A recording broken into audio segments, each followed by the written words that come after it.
Hello again. Well, what did I hear? I heard the senator out of South Carolina, Lindsay, and he was a guest on Fox News.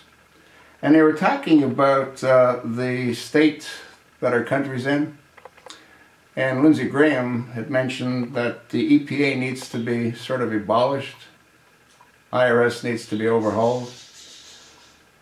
He also mentioned the sequestration that's taking place, which is destroying our country. We're going to have the smallest Navy since 1950, the smallest Army since before the Second World War, the smallest Air Force. And why is that? Well, Obama says there's no money, yet he's got $86 billion to give to California. California's whacked out Governor Jerry Brown for a high-speed rail line that's going to accomplish next to nothing. It was sold, as I had stated in other videos, to go between Los Angeles and San Francisco in 2 hours. Now, with the rails being rerouted, it'll take 4.5 hours. Again, you can take a Greyhound bus in that amount of time.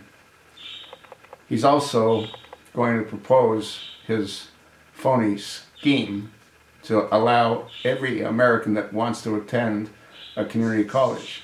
The cost for that is $68 billion. The combined figures are $1.5 trillion.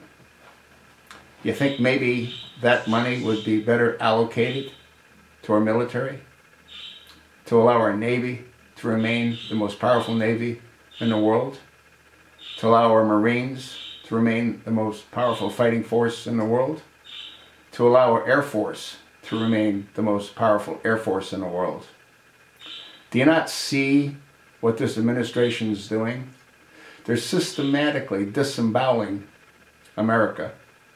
He's done that, he meaning the chosen one, Barack Hussein Obama. He's done that from day one. And he's continuing to do that. When he went ahead and did the car buyback, that was totally idiotic. The price of all used cars went through the ceiling. Everything that he has tried to do has backfired on him. His greatest fiasco is yet to be seen by the American people, and that's Obamacare. There is no back end. You can't reconcile anything. You can't add a child if your wife gives birth to a son or daughter. They don't know who's even paid for it.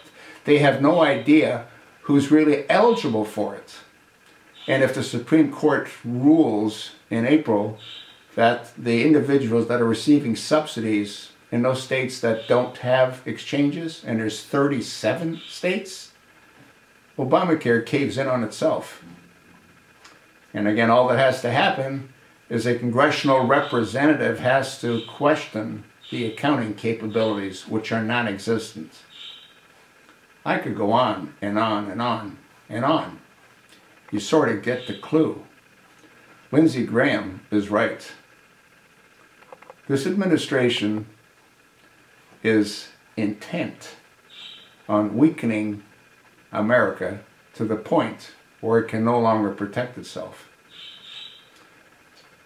He hopes that Congress, the Republican-controlled Congress, might change the direction of the future of America. That's yet to be seen. As I had said, without change, there'll be no change. And having Mitch McConnell in the Senate, and having John Boehner, I know his name's Boehner, I like calling him Boehner, to have John Boehner leading the Republicans. What Republicans? For the most part, they're all one and the same. I sort of told you what I think. Let your congressional representative know what you think. Thanks for viewing. God bless America, since Obama won't.